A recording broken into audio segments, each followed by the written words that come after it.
Please welcome our next speaker, Mr. Michael Bensavengo.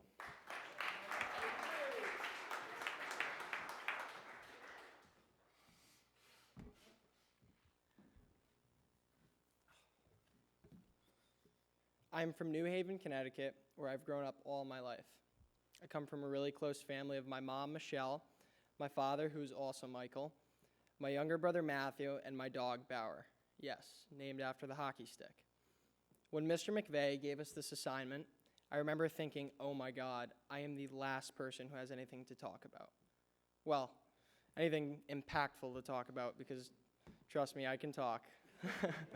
When I was listening to the words leaving Mr. McVeigh's mouth about this date, the utter panic that was going on in my mind was indescribable. So many questions were arising as I stared at a blank computer screen, trying to come up with what to say. What had happened to me in my life that was so important?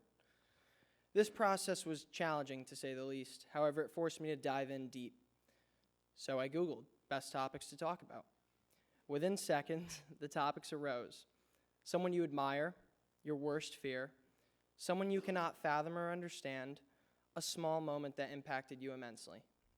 Now, if I were to write about someone who I don't think a single person in this school can understand, this would be an entire speech about Alec DiOrio. However, I figured I'd... Hey, Al. However, I figured I'd go with the last one, a small moment that impacted you immensely. So I thought about it. Then I thought about it some more.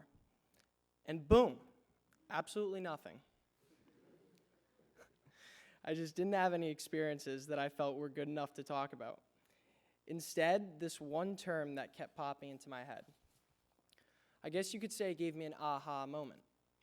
I don't know if anyone else finds themselves coming across a word or a term and it takes them back to a place in time, an experience, a feeling, an emotion. This very term had this same effect on me.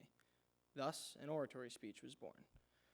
Now, before Brooks, I had attended an all-boys Catholic school in West Haven, Connecticut. While the school was very religious, I didn't necessarily pay a whole lot of attention to the Ten Commandments thing. Sure, the nuns and deacons gave their lectures during morning mass, but most of us were falling asleep by then anyways. However, if there was one thing I was able to grasp during my extra 2 hours of religious sleep, it was the emphasis on community service.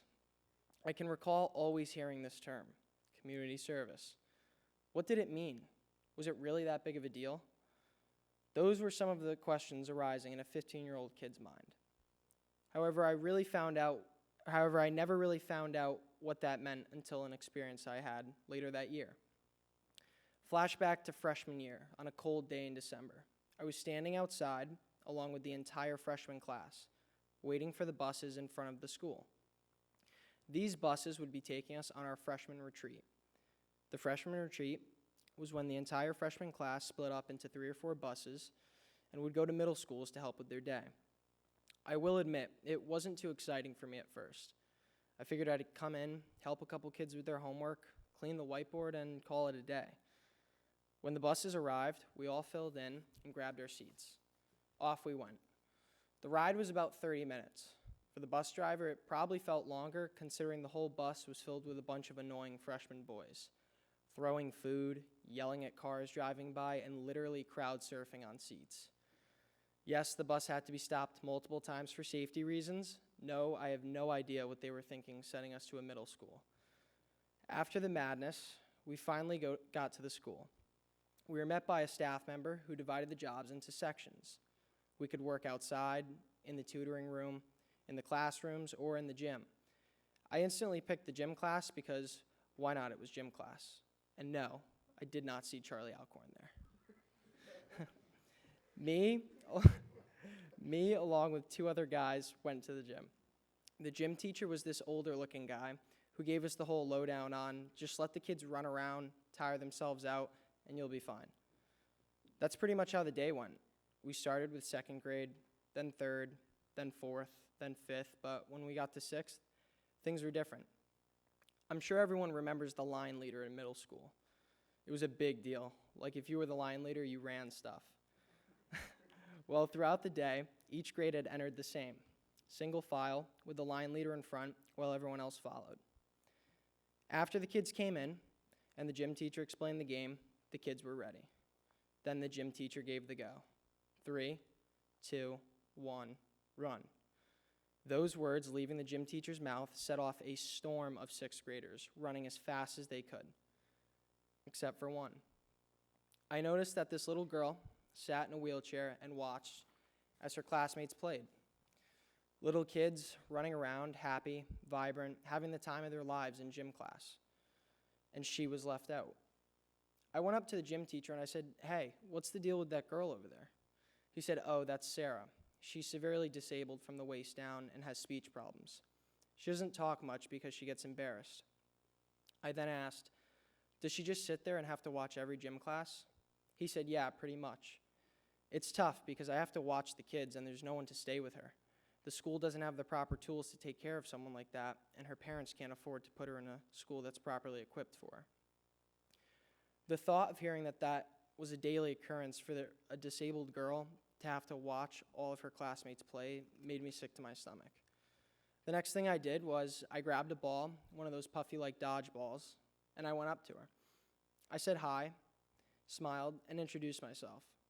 I asked her what her name was. She wouldn't tell me. She just smiled. Then I asked if she wanted to play catch. She nodded her head really eagerly.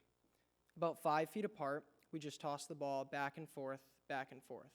She had the biggest smile on her face and was actually laughing out loud every time she caught the ball. She seemed to be having so much fun. We did this for the entire gym class. At one point, a couple kids even broke away from the class to join in on the game. I found my heart breaking for this sixth grade girl I hardly even knew. When gym class ended, I gave Sarah one last throw. She gave me one last smile, and then we waved goodbye. She took her place as line leader with one of her classmates pushing her and continued on with her day. Ever since that day, every time I come across this term, community service, it reminds me of that moment. It reminds me of Sarah.